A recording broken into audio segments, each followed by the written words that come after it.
Chicos, somos las Manos Curiosas Morales. Yo soy Sheila. Y yo soy Antonia. Y esa es mi amiguita Génesis. Estamos pasando bien, estamos disfrutando Tiene de la miedo. compañía. Tiene miedo.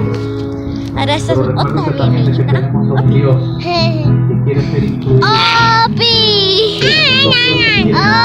¡Opi! Y aquí estamos en mi iglesia porque es una fogata. Y la fogata es para oración. Y esa es la fogata.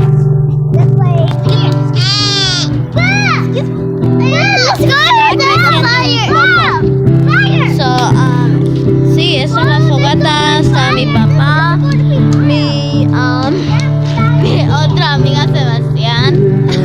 Y también está el payo está muy grande. Andan saliendo chispas. So me voy a mover porque está saliendo chispas y no me quiero quemar. Pero ese es el fuego ahí. No sé si lo pueden ver, pero me voy a acercar un poquito para que miren. Chispas. Hay muchos hermanos aquí. Y mi más grande hermana y otro cantante. Ella canta en el coro, como yo también canto en el coro.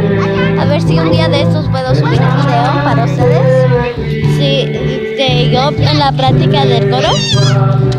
Y sí,